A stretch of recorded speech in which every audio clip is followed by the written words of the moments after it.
Hello mga kasinsin, magandang umaga, magandang gabi, magandang tanghali sa inyong lahat. Eto na naman tayo. Mayroon akong iti-tips sa mga nag-a-apply.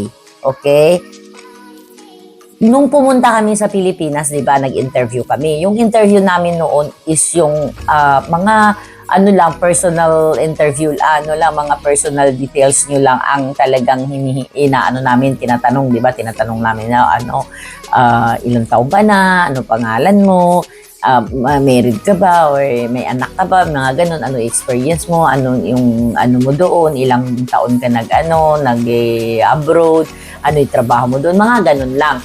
Pero pag kami market namin kayo sa employer, syempre isi-send namin yung biodata na select kayo, tapos i-arrange kayo for interview. Eto, ang kasi almost tulad kanina, ilan ang na-interview ko. Ilan ang na-interview ng amo, nakailang pa-interview ako kanina. Mayroon yung iba na hindi walang headset.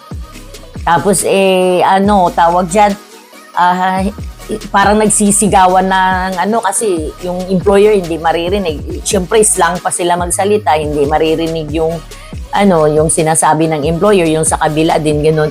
Guys, pagka in-arrange kayo ng interview, prepare kayo kasi posible namang wala tayong mga headset, di ba?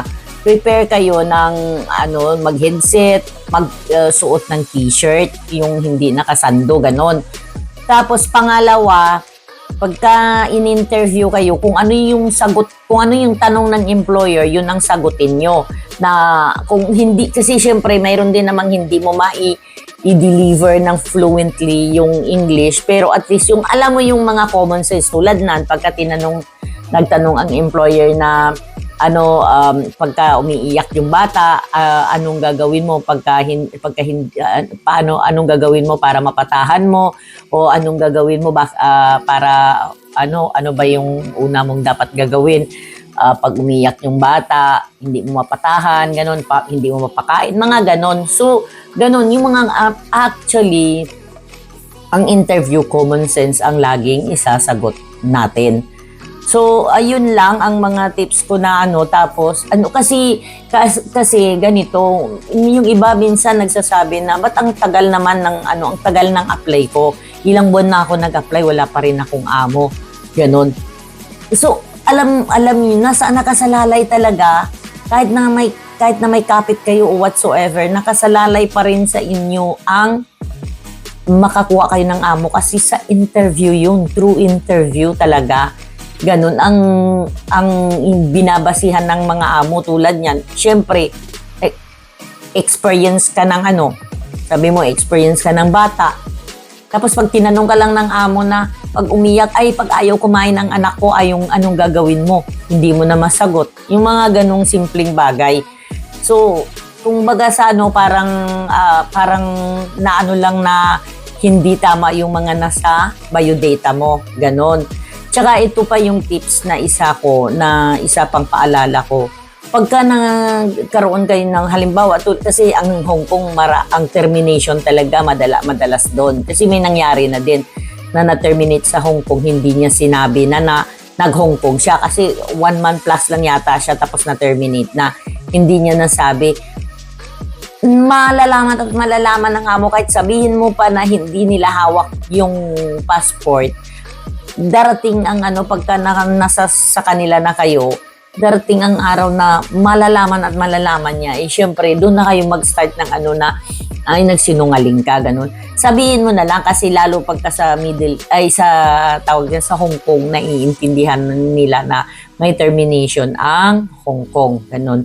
So, yun lang ang mga tips sa mga pag-a-apply. Ang sagutin nyo ang interview ng maganda. Hindi man kayo makadeliver ng English ng tama, pero at least yung consistent ang sagot nyo sa mga question ng employer. Yun lang. Kaya minsan din ako kasi syempre naawa din ako na naghihintay kayo, buwan kayo maghihintay, ganun. So, yun lang ang tips ko sa inyo na sana sa interview kung ano yung tanong, yun ang sasagutin nyo. You know, guys? So, yun lang. Pagka mayroon pa kayong mga kasi hindi ko kung may mga mayroon pa kayong mga kwento kung sino man na makapanood at mayroon kayong mga question, please comment nyo para at least sasagutin ko ang mga tanong ninyo through sa ganitong video para at least lahat mapapanood, makakarinig, nila, magkaroon ng idea, ganun. So, ganun lang, guys. Salamat sa lahat ng mga nagsuporta at sa pagsusuporta ninyo to. Sobrang thank you. Thank you so much sa subscribe. Sana huwag niyong kalimutang mag-subscribe, mag-like sa ating mga video, likes and comment. Thank you.